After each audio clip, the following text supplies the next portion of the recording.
right. And yeah, thanks everybody for being here. We're sort of kicking this off. Again, this is sort of informal. It's supposed to be interactive, so ask questions as you want.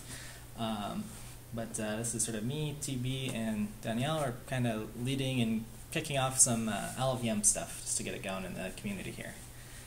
It sort of made sense when talking about LLVM to start with an introduction. So if you're not familiar with it or just haven't used it or maybe parts of it, it's a really big tool suite, so it's worth having an overview on day one here. So this is a tutorial.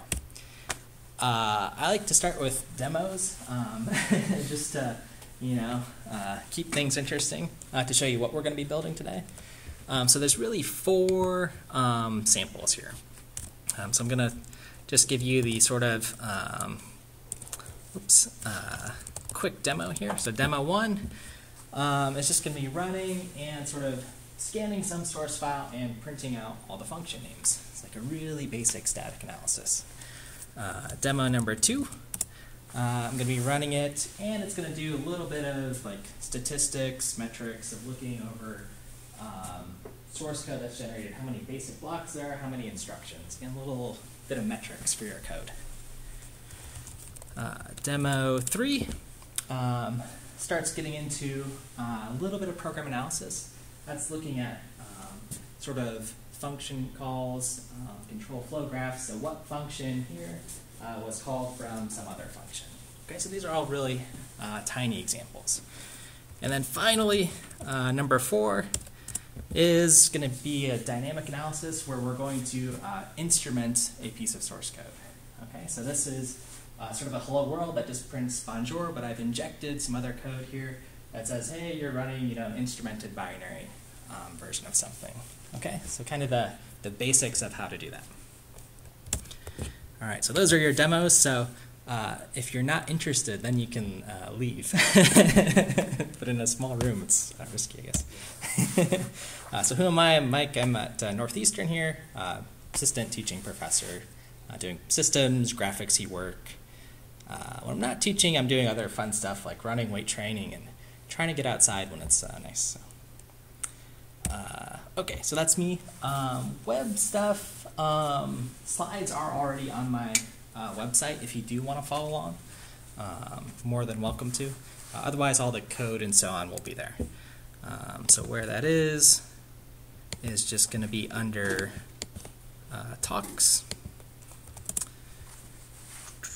So if you scroll, talks right here, and that's where all the feature ones will be as well.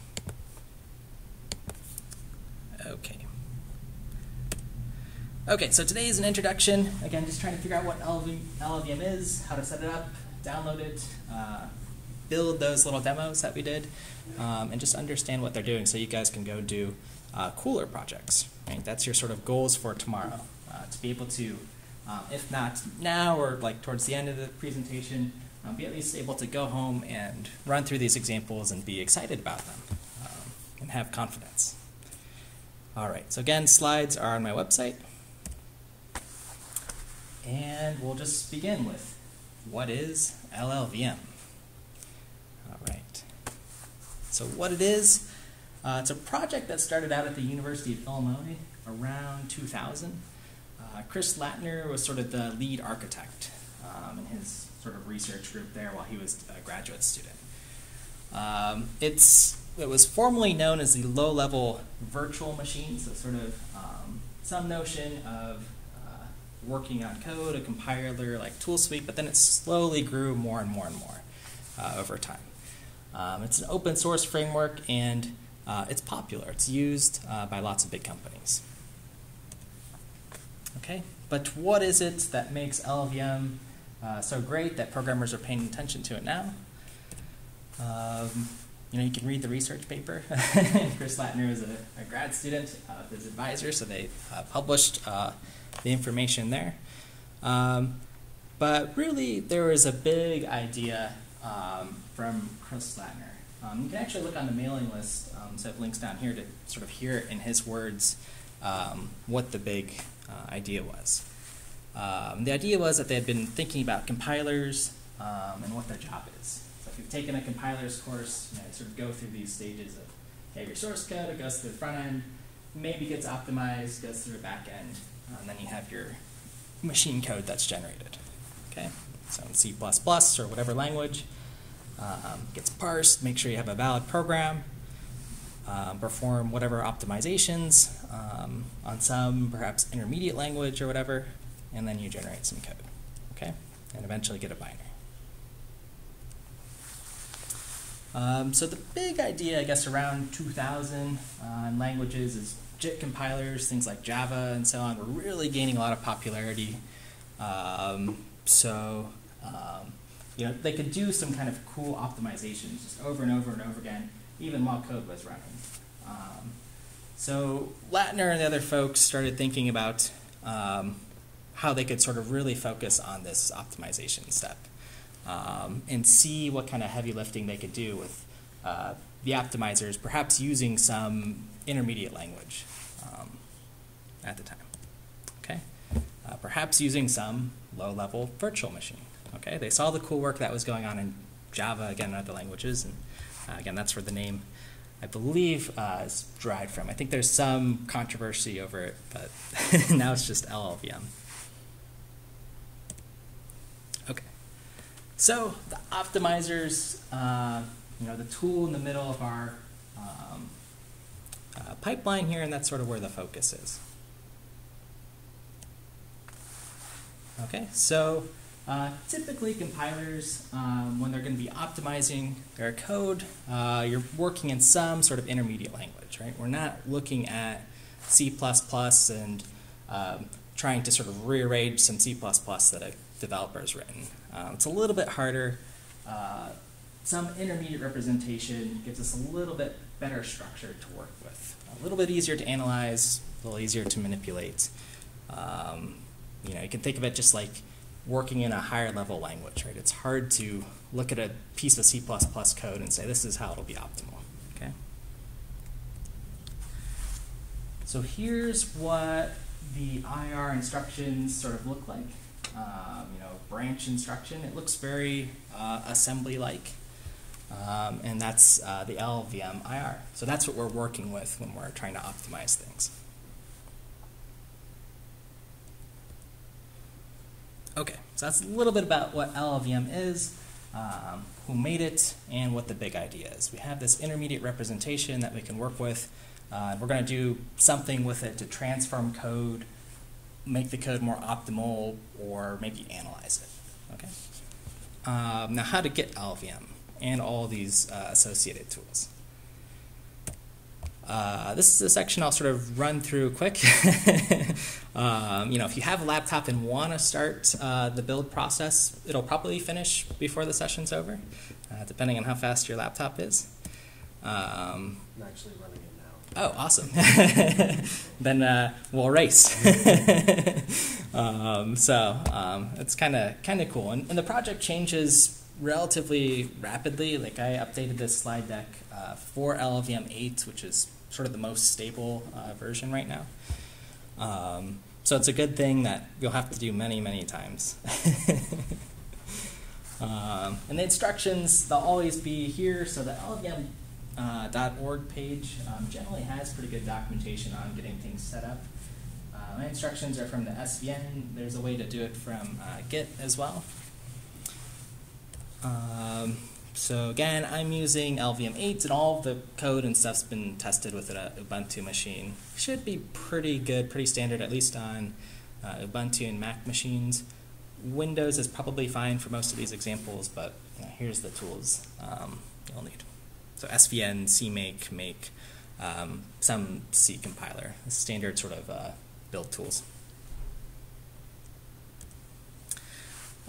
So what I typically do when I'm getting started is I just create a sort of fresh directory somewhere on my desktop, you know, what the date is, so I can sort of keep track of the build. This is a big project. I'm living in a build, you know, fairly a long time. There's probably better ways to do this, but for today, if you're following along, this is fine.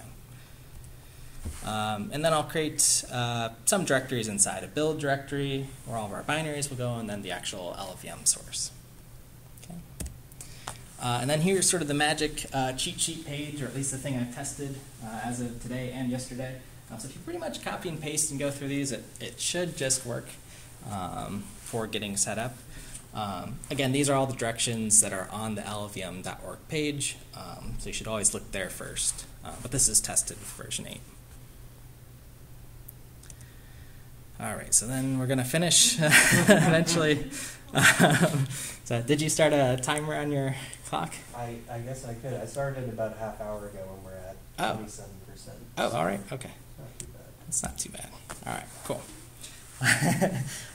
So we'll sort of know if it worked, or, make will go 100% through, hopefully. But we'll, look in your build and your bin directory, and it should look something like this, where you have a bunch of these different LLVM tools. Hopefully the latest compilers, Clang or Clang++, and then you'll know you're sort of good to go. Okay, so for me, 15 to 45 minutes. So from this point, let's just assume we all have LLVM set up. If we don't, we'll work on that at the end of the session. Okay, let's see, any questions or comments before I power us along further? Inaccuracies? All right. All right, so our first example, I just want to start by omitting this intermediate form. I kind of mentioned what it is, that it was this sort of big idea by Chris Latner, but it would be cool if we could actually just see what that looks like. So how we're going to do this is we're going to take a piece of C++ code and just instruct our compiler to emit that intermediate representation. Okay. So again, just terminology. Clang for the C language and Clang ++ for C++. Those are our front ends that are sort of parsing our code and making sure they're valid C or C++ programs. Okay, and they're going to hit this intermediate form, and we'll be able to look at that. Okay. So the examples for today, just really simple ones, just a sort of hello world in C, I guess you could do it in C++, but just printing something out. Okay, so hello CPP, it'll printf bonjour if it's working. And again, for those who are following along or going to follow along, just to make it really easy, we can talk another time about sort of how to structure or find things, but I'm just working within my build directory in the bin in an examples folder. Okay, that'll make the paths a little bit shorter. You can set up your paths to work with Clang if you want, but this talk's sort of self-contained. Okay, so this is where hello CPP works, or where it lives. Okay, so again, just looking where I am on the examples, and in my bin directory, I'm using the latest Clang++ compiler that I built, version 8. Okay, and just make sure it's working. Compile our executable, I'll put it as hello, and build. Okay, so I've tested that. And again, just the other note that if you want to check what version you're using in case you have something else installed in the command line, -- version should be showing up version 8 for us. A lot of systems do have Clang installed on it, but it's relatively important to make sure we're using version 8 for these examples. Sometimes the intermediate representation changes. LLVM is an active project, and they're pretty aggressive about making updates. So just always worth a check. Okay, so to our goal, emitting this intermediate representation form, the IR, from the optimizer step. Okay, so how do we do it? Well, from the command line, we have Clang++,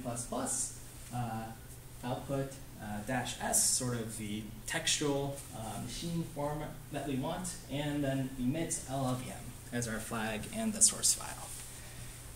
Okay. So again, these are sort of the arguments explained, -s, -emit LLVM. If this works, if we have a valid C++ source file, this will generate something called hello.ll. Okay. and this will be the textual format of our intermediate representation. Okay, so let's go ahead and I'll just show what that looks like really quick, that it worked, that we have it, and it's going to be something that looks sort of assembly-like here. Let's see here. So there's some sort of function-looking thing here. There's instructions that look like store, call. So this is what the format looks like, and we can see an actual printf function here. So we have some textual format here. Okay, so it worked. Okay. So a little aside that I'm talking about Clang++, the compiler. I said this is an LLVM talk, so I'm throwing around a lot of acronyms. And the deal is, again, that LLVM's grown since 2000 to be this pretty wide umbrella of tools. That's what they like using. It's an umbrella of different projects. So we're going to try to figure out which tools there are, which tools we should be using for different jobs. Okay, so Clang++ again is the compiler. But there's lots of LLVM tools that we'll be working with. Okay. So Clang, that's our front end. LLVM is sort of our back end, the thing that's responsible for generating the code. Okay. Okay, so Clang and other tools, they work with LLVM as a framework. Yes. Yes, they do. But this is going to, again, to the sort of key insight about compiler design, some of the things that Latin learners team were thinking about, things that a lot of compiler teams think about when designing modular compilers. Can you have a bunch of front ends? Can they go to this sort of common intermediate format? Can we optimize at this level and then generate the appropriate machine code that we need for different architectures? Okay. So that's, again, another key insight, just having one intermediate representation where you can optimize everything. Okay. Okay, so looking at the IR, here's an example of what the intermediate representation looks like. So I showed very quickly that we got one previously from our Hello World program. But just looking at this without knowing, maybe for some folks, what the intermediate representation looks like, what would you guess this function does? Or this thing? Is it even a function? I don't know. It's the IR. Anyone want to take any guesses? Yeah. Adding two numbers together and return the result. Yeah, you got it. It's appropriately sort of named add, and you can see there's two parameters. Some entry point and then another add call with our two parameters and then return it. You got it. So our guess is correct. In fact, I'd say that probably wasn't even a guess. You knew. I hate it when I ask a question and nobody answers. Yeah. Thank you. Thank you. Yeah.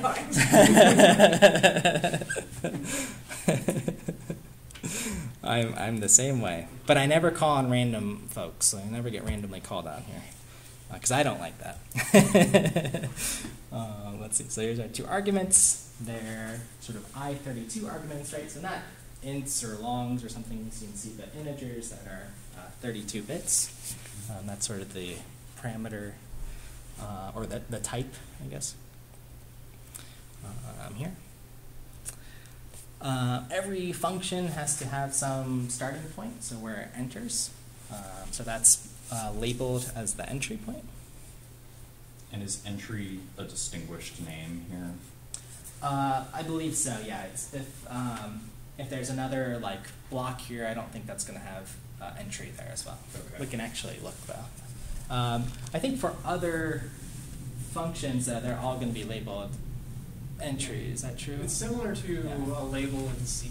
Yeah. Right. I'm just here curious. We have a label for the entry block, and other functions will also have labels of entry. Yeah. I guess I'm curious as to like, is the layout significant? Like, can you put other blocks before the entry block and control will jump to the entry block because it's named entry? I don't think so. Okay. I think it just gets the first block, and you can actually call it whenever you want. Okay. Yeah, I think if you actually look at the output of a release build, you don't even get entry as a name here. Oh, okay, interesting. You also don't get names for A or B. Yeah, this is why those debug are- builds are kind of nice to work with, Yeah. even though they take way longer to build, take way more space to do. Mhm. Now I don't know whether you're building a release or a debug build, but I just went with the. Yeah, Okay. Should be Release. release, yeah, Okay. for me. Release Yeah. build, right? I Yeah. found the You're repo, saying so. for release bill, you won't even get the name for A or B? yeah, it'll be an implicit. Those will have implicit names. Well, %1 or %2. %0, %1. Yep. Oh, I see. They'll Gotcha. just iterate, yeah, forever. Okay. Yeah, and they use the same numbering, literally the same sequence of numbers for the basic blocks. So Mhm. But you can pass -G when you emit LLVM, and it will preserve names. oh, And you can also build LLVM with release, but with assertion zone, which is a nice compromise between debug and release. It has about the same size as a release build, but you still get useful error messages if something goes wrong. So Oh, wait, so Very you're cool. saying if you do -G, you will yeah, you still get the yeah. name? I get always symbols. Even with release Yeah. bill? I see, gotcha. nice. But the Yeah. debug bill is a lot bigger. It is, yeah. Those are good things to know. Yeah, the debug with assertions, yeah. Yes. Okay. Or release with assertions, yeah. Yeah. Mhm. Okay, very cool. That's why we're recording it, so I can jot this down. Very cool. Yeah, so this is a pretty nice sample. But in theory, you could get this. You could actually, as we're looking at this, you could actually write this if you wanted to write the intermediate representation from scratch and write something like this, which is kind of nice here. Okay, so this is the add example. For folks in the audience, I think a lot of us have probably seen assembly that's very assembly-like and sort of C-like. It's some mix in between. Just sort of eyeballing it here. Okay, so that's why I sort of say if you can read assembly or C, you can understand the LLVM representation. Okay, so LLVM secret sauce really is this IR here. How it's structured. So we've sort of seen how if we can get some front end, some programming language into this intermediate representation from whatever language, from C, from Go, Rust, whatever it is, we have this common ground which we can speak with all those languages. So it's fairly readable, it's fairly writable. You have things like a function or notion of a function here. And overall, it's relatively well-defined language. Okay, it is typed, so we saw things like I32. So we have some information about what information we're passing, or at least how big the information is for those data types. There's an infinite number of registers, so we're not restricted in the same way that when you write assembly. But as mentioned, instead of %A, you'll get %A1, A2, A3, A4, etc. I'll just sort of iterate forever. Okay. Anything that you do see that starts with a % sign is a register. There's something that's holding information like a variable. And the intermediate representation uses a single static assignment form. Okay, this is sort of a design choice that helps aid in different sort of program analyses and optimizations. I think I've got an example of, SSA here, just what that means. So on the right side, single static assignment, everything's sort of uniquely named. Okay? Versus the right side, you see stuff that's reused with variables. We'll talk a little bit more about that. The hope is in a few weeks I'll do a sort of program analysis version of this, where we'll see where that's a little bit more helpful. Okay, but like in this example, we see we can eliminate some extra variables here. So x1 is just equal to y2, so just get rid of y2. So that's a sort of easy example. Okay, so there's more examples. There's a nice chapter that Latner actually wrote in this open source architecture book, sort of talking a little bit more about the IR, how it's defined, what the features of the language are. So that's linked here. Okay, so back to using Clang ++ in generating the intermediate representation from our example 1. So this is what we looked at, -s emits LLVM and our hello program. Okay, so that worked. And here it is. Here is the intermediate representation again, but this time for our hello world. So it's kind of got some different sections that are divided up here. And I'll have folks, I'll just sort of pause here and give, I guess, folks who haven't seen what this looks like, or folks who want to play student, see what really jumps out when you see the intermediate representation, or what's interesting about it, if there's anything. What do you see that could be kind of handy if you're going to like optimize this? Or The attributes block. yeah. That's interesting. Okay. Which block are you looking at? Down here? Line 18, yes. Line 18, yeah. All the different so attributes, 0, and you're sort of seeing maybe some names of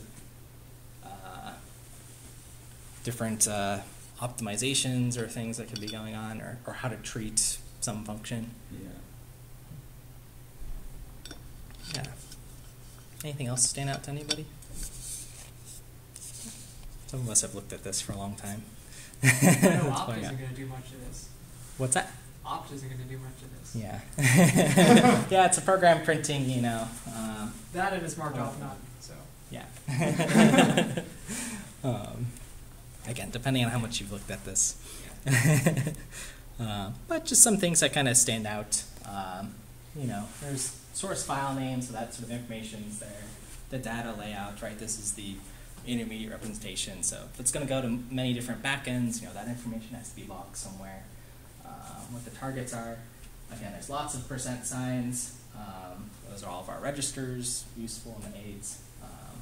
Things that you guys mentioned, attributes, and so on.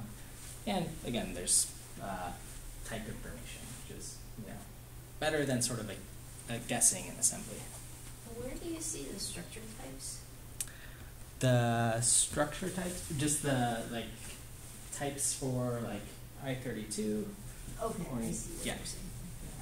Where is the structure? Okay, yeah, I misinterpreted what that meant. Oh, sorry. Yeah.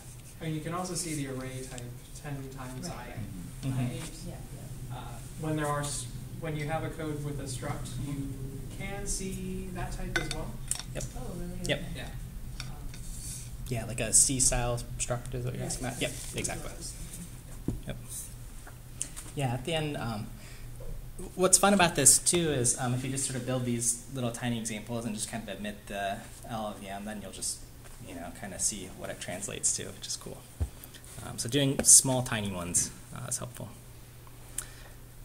Maybe I think it's important to notice that it does still the target triple, Mhm. which both says x86 and Linux. Mhm. It's because the IR tries to be platform independent, but it Mhm. actually embeds some information about the platform you're Yep. emitting it for. Yep. So it's not completely portable. So Right. You need to be careful if you, for example, get this LLVM IR to another platform Mhm. and then try to build it. It will maybe work, maybe won't. Right, yeah, so if I just take this on Windows and, yeah, it might not work. Yeah, you will probably complain that the Right. triple is not matching. Right, yep. How do you interpret the target layout, data layout? Let's see here. You ask LLVM to interpret the term. Yeah. Okay. This is well laid out, like what EM is, like the endian form, how many bits it is. That's in the floating point. Yeah, bits and integers. SIMD instruction. That's my guess. The S128. Yeah. Yeah. You could try compiling this with AVX or something to see if it would change the data layout. Yeah. Yeah, another question. Oh, no, I'm sorry. Oh. And the attribute is just the attribute for which the compiler, like the compiler flag used, or? Right, yeah. Let's see, so the attribute 0 here. So it's to main. The main, yeah. So that's the attributes for the main function. Okay. Yeah. Yeah, there's nothing, They are related to the compiler flags. More verbose, as you can tell. Yeah. Yeah. Yeah, let's see. What else? Anything else interesting I'm missing here? It says metadata at the end with the bang. Where is the bang? Let's see, the metadata. I don't think we have any I metadata. don't think there's anything on this one. Sometimes there's metadata. Sometimes you can actually embed metadata within this file if you want to use it for debugging or whatever. So that's something I've done in the past. That I can sort of, just for debugging stuff. If you compile this with -g, you'll get lots of metadata. Yeah. Possibly more lines of metadata than lines of programming. Yeah. Cool. We'll do some of those experiments too once we run through the deck. Okay, so cool. So, as mentioned, a lot of this information, data layout, the triple, as you guys have noticed, it's going to be helpful for just generating the back-end code which we need. As mentioned, knowing what system we're compiling for will be important. Okay, so hopefully we're sort of enjoying, or at least getting a flavor of the IR. Maybe not enjoying at this point, but knowing that it exists. It's relatively regular, and it's at least better than writing something in pure assembly. Okay. So let's kind of keep looking at some of these LLVM tools. The first one I want to look at is LLI, which actually directly executes IR code using the just-in-time engine in LLVM. Okay, so what's really cool is, since this IR is very assembly-like, the machine can read it, right? Almost directly, and it can execute it. LLVM's got quite a sophisticated, or something that at least is being actively developed, JIT engine that can execute this IR in real time. So let's actually run it. Let's believe that it works. So if I run LLI and hello.ll, the intermediate code, it'll print out bonjour, just like if we were to compile this to binary and run it. Okay. So that's pretty cool. We have this tool that can just run and quickly, just in time, execute snippets of code. The IR also has a binary form called bitcode with .bc extension, and this is just the binary version of the textual representation. Okay, so it's a little bit more compact. We can run it through the JIT as well. Okay, so if we want to get the bitcode or the binary format, we can run it through LLVM's assembler, so LLVM AS, short for assembler.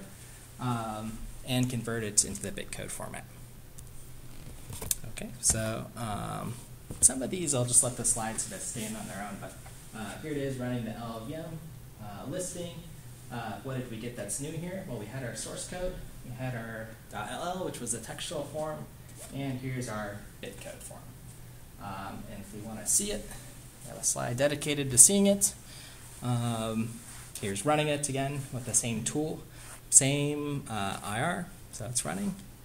And here's the actual binary form. So it's gonna look like a mess to us, right? It's not human readable, but it might. I would claim or make a guess that it can execute more efficiently. Anyone want to back that up or disagree, or binary form.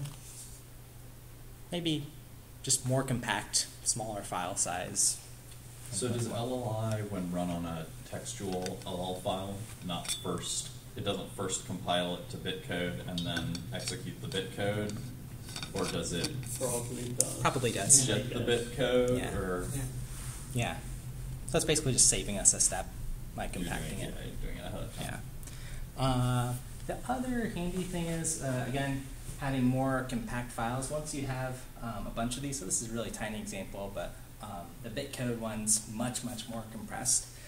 I've worked with LL files that are, they get up to 2-3 gigs, and then you want to really compress them and save time here. So that's worth knowing about here. When it comes time to actually like JITting something, and you'll save compile time at least.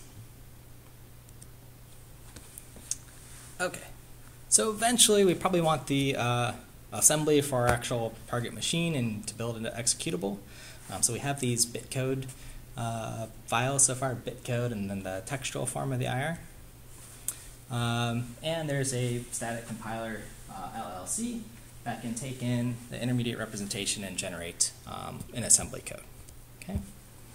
If we want, we can run LLC on either of the bitcode formats, and if we list what we get something with a .s extension, which is the convention for many assembly languages. Okay. We observe it here, and now this looks like good old assembly here in some form. What does the C stands for? Compiler? I interpret the I as interpreter. This one here, LLC. What is LLC? LLVM LLC. Just static compiler, I guess. LL command compiler. Low level static compiler. Here.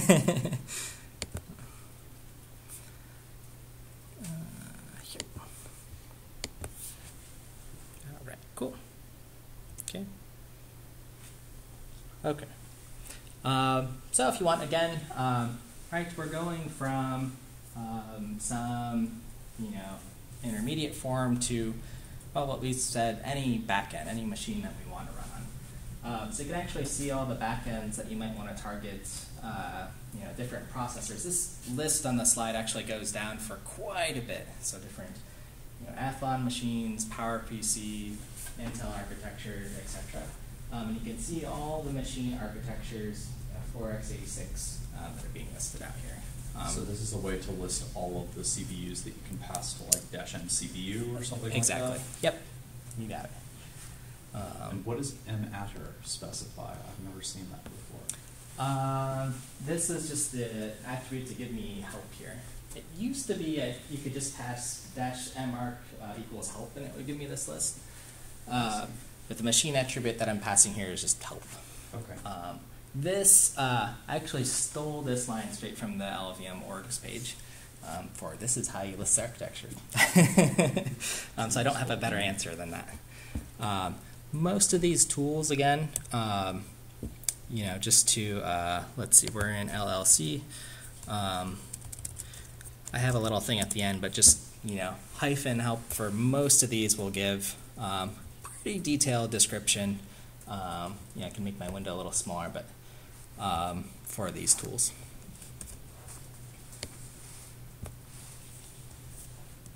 Okay. So at this point, we've gotten to look a little bit at the IR. We're familiar that there's at least a couple of these tools that can maybe show us, the individual stages that the compiler is doing, or at least what a lot of compilers just kind of hide from us, and see the individual sort of front end optimizer. We'll see the optimizer step in a little bit, but at least the front end and the back end. Because we haven't yet utilized the optimizer, right? Lattimer's big idea, that we can do cool stuff with this IR. Okay, so that tool is called opt for the optimizer. And this is LLVM's sort of framework for analyzing and running different optimizations on the intermediate representation. Okay, so let's just give it a run with a first run with the opt tool. So here's opt. I'm running it on our hello, and then just passing a sort of default flag for now. That's just hyphen time passes. Okay. So this is going to take some piece of IR hello.ll and run through it and tell you how much time it spent running different optimizations. In this case, we're not really running any. We're just verifying that it sort of exists, and that's it. Okay? So this is sort of our first pass that, yeah, the opt tool, you built it, it's installed, and later on you can see all the different optimizations that you're running. Okay, cool. So we know opt exists. It's our optimizer. And now there's this notion, though, that there's, passes that are sort of listed here. So your source code goes through different passes of, removing dead code, doing common sub-expression elimination, some of these like traditional compiler optimizations, just making your code better or performing some analysis on it. Okay, so passes.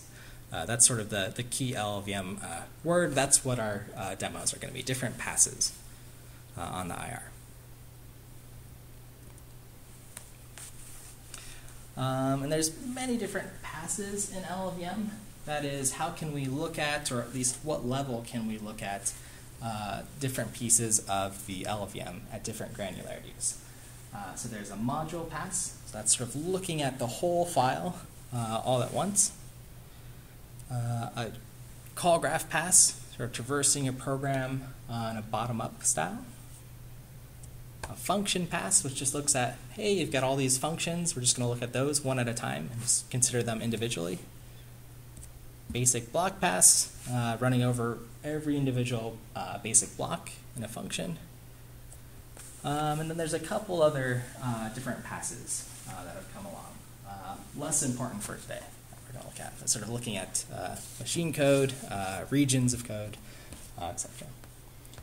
And then within these sort of set of passes, there's two different types of these passes, or two different things you can do. One is an analysis pass. That's just sort of looking at functions, for example, and computing information about them.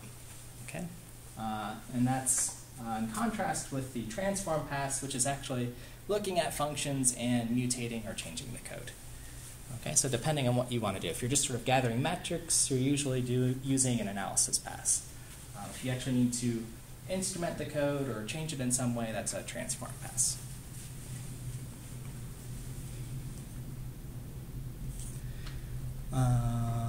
Let's see. Okay, so our next task, let's actually learn how to analyze the IR. And we can write these passes to actually do code optimization. For our case today, more code understanding, just printing out some metrics, doing some information gathering. Okay, so next pop quiz for the audience. Say we want to write a pass or something that's going to look through our code, and we want to print all the functions in a program. What kind of pass would you use? If you had to guess, if you've just learned these. I've sort of already eliminated E, so you can ignore that one. Yeah, function passes. Probably ideal. Yeah. A function pass, it runs over individual functions. So if it does that, we must, get all of them if we can do that. I would probably accept other answers as well, but function pass makes sense. But you could have a module or a call graph pass, and we'll look at least module pass in a bit. Okay. All right, so let's write our first pass, get to the interesting stuff here, and see what that looks like. So where I'm working is in our LLVM directory in lib transforms hello in the hello CPP. So this is provided by the LLVM folks, so if we're just diving into the project, this is the easiest way to start hacking. Just kind of modify this file. So that's what we'll be adding on to. The LLVM, writing an LLVM pass page here, is also pretty good on explaining the different passes, what they're used for, and how to get started. Okay. So if you're in code blocks or some ID, this is where hello CPP is. But I have it all here for us. Okay, so here's hello CPP function pass. Included with LLVM, and here's what it looks like. So it's nice, it fits in a slide. It's all here. And I want to highlight a few parts here. This is the piece we really care about. So I know there's a lot of code on the slide, but there's a function called run_on_function. That takes a parameter for the function, and basically it's going to print out the function name here. Whatever our function is, this is running on every function, getting a reference to it, and then LLVM knows the function name there. So that's what it's going to print out. What is the return value? The return value here for false. So this has to do with, are we modifying this code or not? I see. Okay. So in this case, we're not modifying anything. When we do our instrumentation example, if I don't draw an arrow to it, that will be true. That says, hey, this is changing. Okay. The reason we sort of want to know that, or at least one of the reasons I can think of, is sometimes you might run a series of these different passes, and you might want to know at what point did something sort of mutate, or was there a side effect, as you're doing many passes. It's also not uncommon to run. Maybe this is jumping a little ahead. The same, passes over and over and over many times. All right. Okay, so we've got our pass. This is just sort of the default, what's given to us from the creators of LLVM. It's in the hello folder again.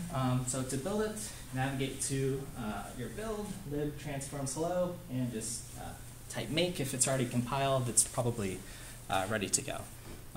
So as we sort of make changes to this demo, if you're following along, you'd be kind of in this directory over and over again typing make as you change that hello CPP. Just to be clear about that.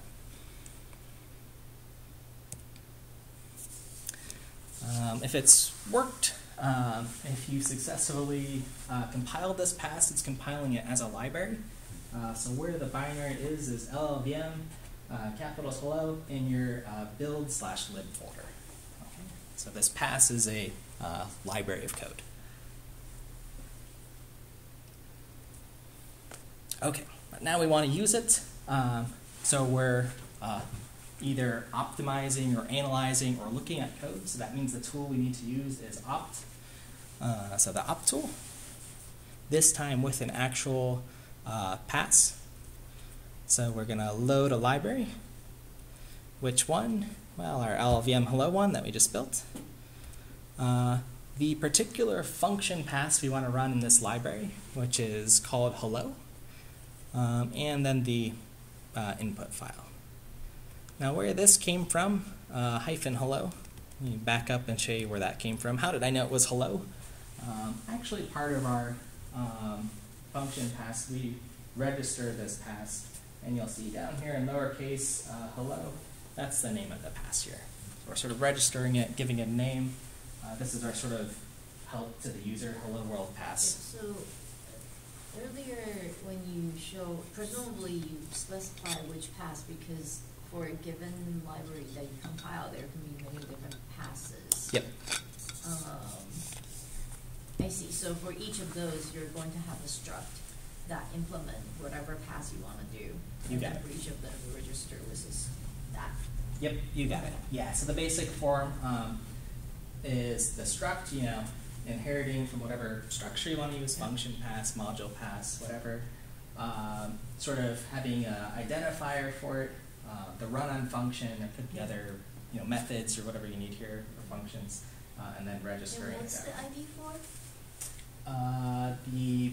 So here it's just initialized to 0. No, so the ID is used by the pass manager, the Okay. LLVM system that organizes the passes, Okay. and the ID is not actually used. They use the address of Use the ID variable I as see. a unique identifier. So it doesn't really You- matter what. No, it's you can put, initialized. Okay. it's not going to be used as long as it's Yeah. there. Gotcha. Yeah, I think all of mine are just going to be 0 Yeah. in this example. So I'm not changing them. The only thing, or one thing I am changing, or two, is what this is, because this is some variable. X, what it is, hello, the struct hello, and then what I name the pass should be unique. Or at least unique within that library. Let's see, okay, so I ran through this, let's see what happens. All right, so if we run our pass, we should see all the functions, which we do on the very top. So this was our hello world. So I see hello, colon, it prints out function name main. Okay, one function in our main, good to go. Okay, so more on the anatomy of a pass on what we just saw. So again, the piece of code that does the work here, running on the function. Again, you can sort of add other metrics. Here there's a little counter counting maybe how many functions that were run. So you can gather various statistics here. In our case, there's one. It's not super interesting. And then we printed sort of the LLVM style. LLVM has a lot of its sort of input-output control here, so you won't see me write std cout or anything. It'll be errors to write out information. Here is sort of the note on why return true or false. We're not mutating anything, so false. And again, we're inheriting from the function pass class because we want this to run in every single function. Okay, and registering the pass and how it's built, how it will be used.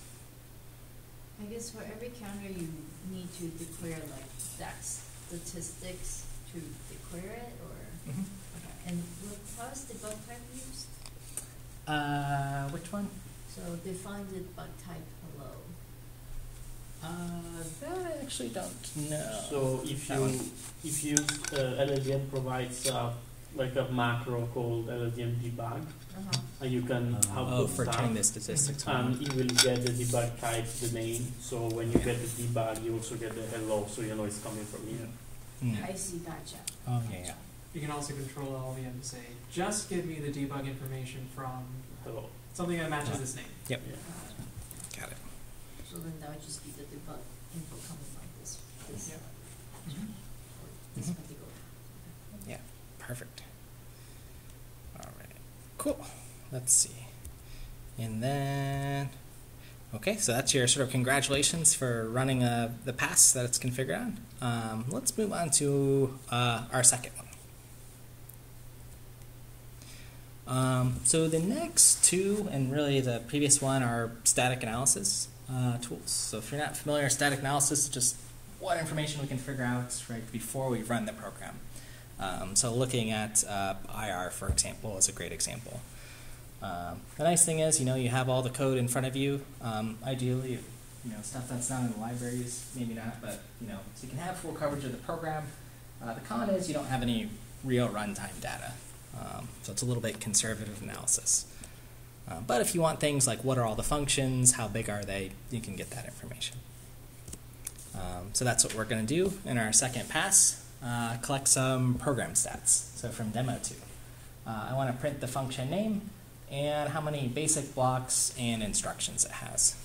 Maybe this is a tool you could extend it to say, hey, if there's more than 50 basic blocks, that's too big or something. You could think about how to do that. Okay, so new sample program. Even better, just as useless of a program, probably. But it's going to have a function that prints, 5 plus 2, adds some things, and then a little countdown loop. Just a toy sample. Okay.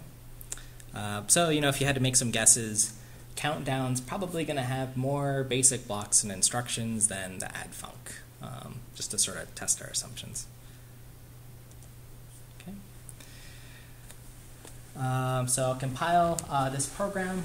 I called it loops. Again, we need the intermediate representation here. So same steps, -s, submit to LLVM, test it out. if we run it with our old pass, just as we did before, but this time with the loops LL, we should see that, okay, something a little bit more interesting. There are now 3 functions listed here. Okay, so it found them all. Okay, but here's the actual pass. Another function pass, right? We're looking at functions, their sizes, and how big they are. And again, here's the sort of interesting place where the work's being done. We'll have 2 sort of variables accumulating for every function, how many basic blocks there are, and instructions.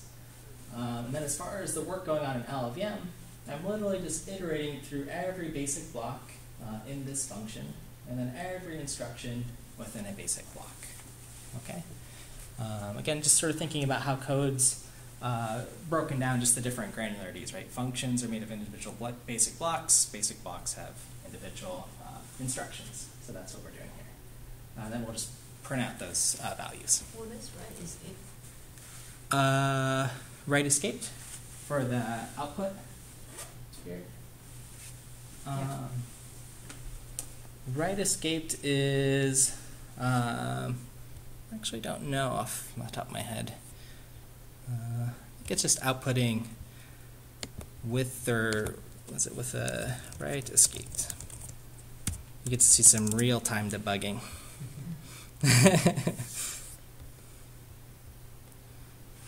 Let's see, right, escaped. Is it null terminated? Or they've got a whole help over it. Let's see, output string turning the escape and comma, and anything that doesn't satisfy LLVM is print into an escape sequence. Okay, so it's it probably outputs like characters that are not printable, just gets rid of them. or it outputs them in a form that is readable. Or converts them to, okay, slashes and junk. Yeah. Okay, so it's getting rid of junk characters. I wonder why not use that always then. Well, I guess you only need to do it on user input, right? Oh, Yeah. sure. Oh, so if I have some like garbage value in basic Right. block, yeah, that makes sense. But I initialize my variables, right? Yeah. Well, you're, Actually, only, it's you're not only using using the the basic. basic block. Yeah, You're only Oh, I using see. it on the Oh, name. yeah. that's the only place you don't trust the user. Yeah. That's true. Okay, cool. All right, here. Okay, so here's our iteration and our output. You missed the return. Uh, Somebody missed the return value. Yeah. and there's no return. It probably gave me a warning and I ignored it.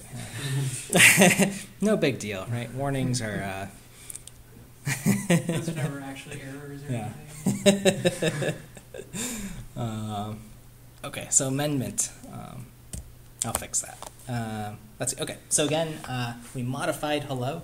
Let me point out this since it's not explicitly. So now this is hello 2. ID again we said doesn't matter. This time I'm registering pass hello 2 matches our run on function. I've just given a different name and hello world pass with some default information. Okay. Let's see. Okay, so since we modified it, we have to make, and we get our updated LLVM hello library, but this time we're using the hello 2 pass. Okay, and we're going to run it on loops, which we've done here. So our input is loops.ll. So when our pass runs, it's running hello 2. That says it's running, and then it gives us our functions. So our function, a little bit of a mangled name here. Count down how many basic blocks it has, 4 and 11 instructions. Add function, 1 basic block with 8 instructions. Then our main has 1 block with 6 instructions. Okay. So get our little stat counter here. Okay. So same library, different pass that we're running. And here's our values. And, we could add more here to figure out, what other instruction information could we get at this point. Because this is pretty interesting. We've got some stats, do some analysis here. But, and here's homework for later, I guess I say. Again, looking at the writing in LLVM pass thing, if you want to do call graph pass, etc. But what I want to do for our third pass is a function pass that shows function calls and would let us build some graphs, start seeing relationships between different functions and tell you something about your program. Okay, so here it is, sort of all on one slide, not to read now necessarily, but for later. But this is our pass that's going to tell us the direct function calls from one call site. Okay. So there's a new header here. There's lots of different headers and there's lots of different examples if you sort of peruse around LLVM. But here's the part we care about in a little bit bigger font, finding direct function calls. So again, we're running on functions. That's the first thing to note. We're going to iterate through our basic blocks, look at instructions. We said, well, we can get instructions. Maybe we can do something more interesting about them. But let's figure out if an instruction is a call site. And I don't know what that is. I don't know what a lot of things are. So what do? I Google, as you guys have seen. Because I don't know all the LLVM commands by heart. No one would be expected to. I don't think so. But usually I'm Googling LLVM, whatever, and you get to the docs, right? So we can see there is this thing, call site. What is that? How could I use it? The doxygen is pretty helpful for that. If you dive into the header, you can see how it's used, that it takes in an instruction here. What other methods and things you can use with it. You have all the source code as well. So if you say, well, Mike, Googling around is not an option, I'm on an airplane or whatever, grepping just to see how some of these functions are used can also be super helpful. So just grepping through the source code instances of get instruction just to see how it's used in other passes as sort of a top tip. That's something that I do. Okay, so back to doing something interesting with our instructions. We might want to see first off, is our instruction something that's callable? Is it an actual function, or is it just some add or something that's some machine instruction, store or something like that? So if it's not an instruction, not a direct function call, we move on with life. Otherwise, we try to figure out if our callee is a direct function call. Okay? So figure out what the value is, stripping away any pointers, and then see if we can figure out if it's just a regular function. If you want to do more advanced stuff like find indirect calls or function pointers or something, that's a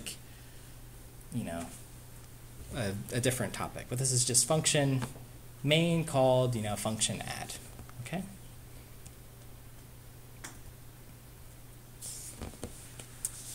So here's the result with our function pass. You can start building some sort of data structure on this if you can figure out, there's a direct call to function, or add function, still named a little weird, we'll figure out that later, from main. Printf was called from main. Countdown was called from main. And again, this starts to look like a graph. Right? This is exactly a graph, a directed graph here. Okay.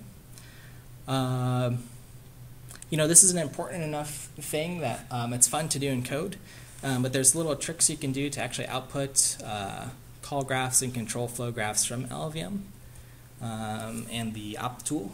So if you do hyphen dot control flow graph only, and then a piece of code, you can actually view a dot format of the graph, which can be handy. Okay, so if you don't want to bother writing the pass, at least know you can use some of these tools for that are built for you to get graphs of a different function. It's pretty nice because you can then see again the intermediate representation of the code for each of the different parts. And this is giving us a little bit more accurate view of what the different basic blocks are. You can see there's numbered 0, 1, 2, etc. That we were talking about earlier. This is the output from the previous command you just showed us. Correct, yes. So from here, opt the dot control flow graph only for this piece of code. Oops.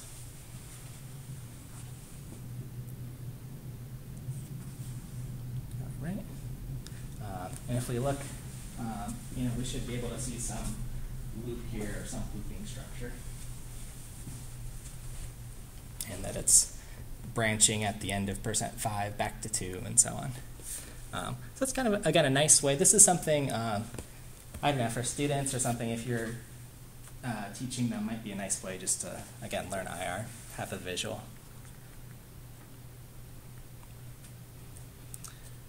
Okay, let's see. So here it is. Okay, so we're getting closer to the end, closer to pass number 4. This one's sort of moving us towards dynamic analysis. That is, we want to be able to uncover information when a program's actually running. So what that typically means is we need to modify or instrument some piece of code that we've written or someone else has written with some instrumented function, injecting our code. Okay. The pros of dynamic analysis, usually why we do this when we're modifying the behavior of a program, is so we can get real values or real information from a real run of a program. The cons are, we're affecting the actual program. Oftentimes, performance can suffer. So there's a little bit of an art to this, but again, it's handy for knowing what actually goes on. Okay. So again, what we're doing is we're going to insert or inject some new code to monitor or change the behavior of our program. And for us, this is intro, this is day 1. So we're going to do something relatively simple.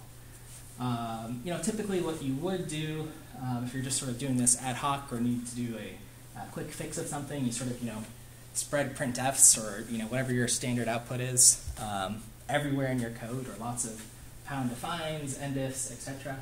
But instead, we're not going to, mess up the source code base. We're just going to inject some code as we need. Okay. Okay. So step 1, and I am running through these fast. There's a little warning here. But we want to figure out or have some code that we want to instrument. Again, this is day 1. So what are we going to instrument? Hello world. What are we going to add into it, our hello world program? Well, we're just going to insert a little message that says, hello, you're running an instrumented binary, performance might vary, whatever. Give the user some warning here. Okay. So this is my actual instrumentation function. This function I want to insert into my program somewhere. Okay, and I'll call these hooks, monitors, probes. Goes by a lot of different names like that. Okay. So first thing we need to do, what we've been doing a lot, is generate the intermediate representation, this time of our instrumentation code. So now I have the IR, the thing that can do work for printing out that message, performance might vary, etc. Okay. And here it is.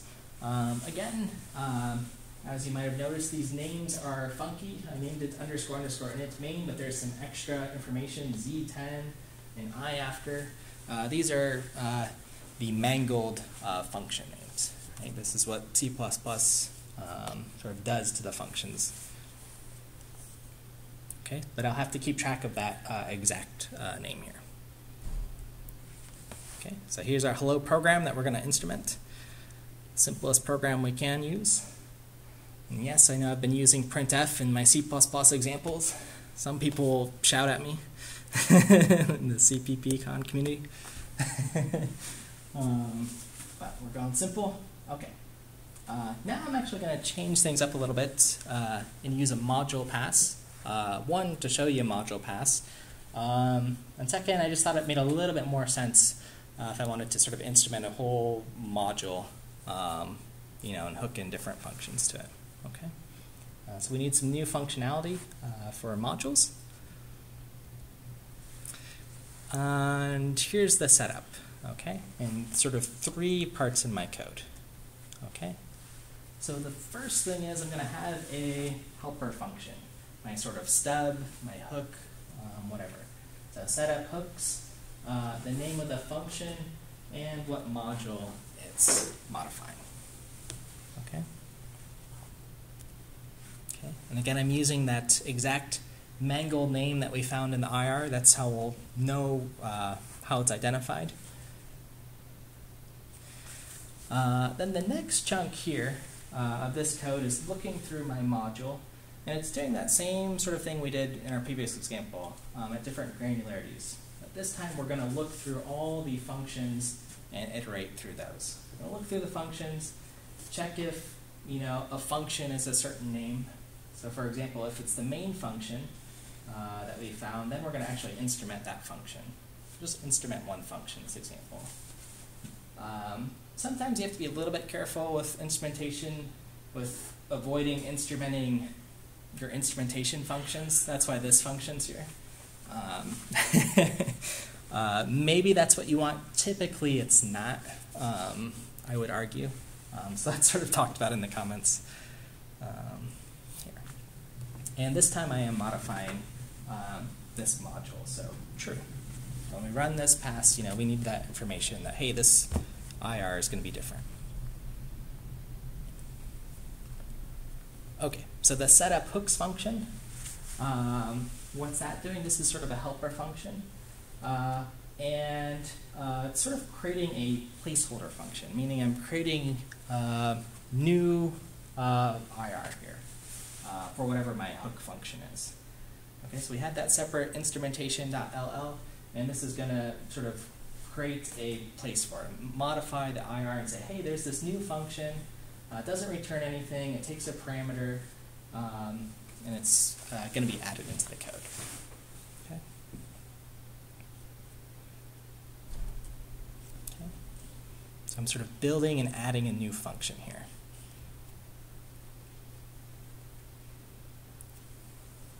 Okay. Again, a little side, why was I adding a type for a void and int? Well, my instrumentation function here is void, it doesn't return anything, and it takes one parameter, int dummy value. Does this really need int dummy value? No, it doesn't, but I wanted to show you how to, you might want to have an instrumentation function that takes parameters. So that's the note. And then we've got our actual instrumentation function here. So this is building the actual specific function we want to insert. So we've sort of said in this setup hooks, hey, there's this monitoring function that exists, but here's actually building it and injecting it into our source code. Okay, so here it is. It fits on a slide with as many comments as I can sort of fit in here. But it's going to add the function in, all the parameters it needs, if we needed to pass different parameters in. My particular function that we're adding, this instrumentation function's getting inserted at the start of a function. So it found the main function, found its first basic block, and inserted it there. Okay, so that's at a high level what's going on here. Common uses of instrumentation functions would be like for timing them to see how long they last. So there's a function here for getting a basic block and pushing a new timer to the front, just to give you an idea of what's going on here. And then you might want a timer that gets pushed to the last basic block, or right before your return, or whatever. Okay.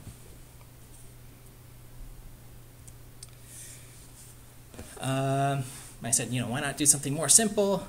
Well, the example I showed here how to push in like at least one parameter, which could be more useful.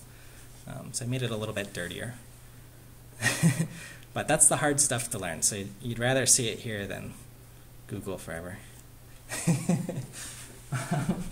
Okay, so the steps to running our module pass. Okay, so we built this, or at least you trust that it was built with minimal warnings. So we have to fire up opt, load in our library, This time we're using hello 4, so this is our 4th pass, and what we're going to run it on. Our hello program, and just call it ready to be instrumented, LL. Okay. And then we've got to link in our actual instrumentation. So here was when we were modifying our program, right? We were just saying, hey, I'm going to add this stub function into our main. Okay, great. Where does that stub function live? Well, that was in a separate .ll file.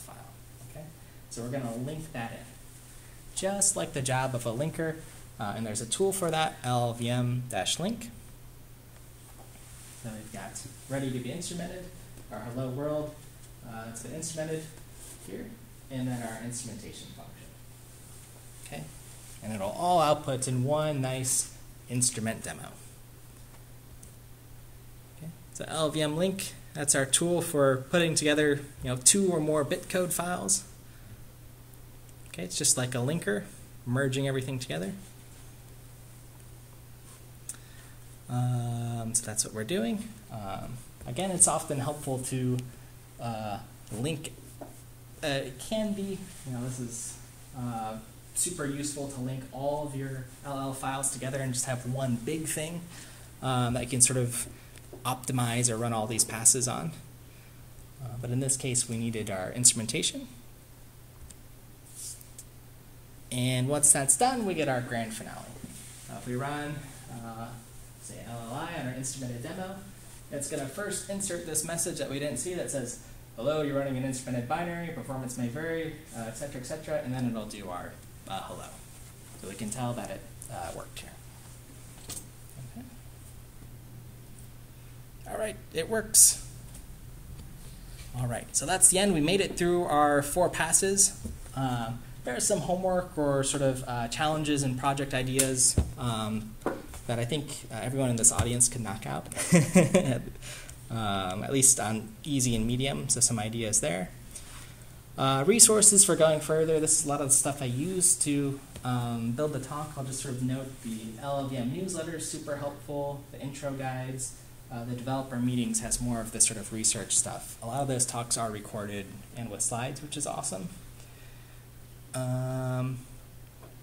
Some more guidance as far as YouTube videos. That's sort of here. There's a nice program analysis course as well from Simon Fraser University. I think that's Nick Sumner's course. And if you want to get involved with LLVM, this is sort of how, the how-to guide. So LLVM, it's a cool tool. It's got a lot of power. There's a lot of projects. At the very least, if you thought this wasn't for you, at least look at the code base to see like some of the engineering going on, because I think that's pretty cool. It's a big project, but it's not necessarily scary. All right, and that's what I got. Thank you for your time and attention.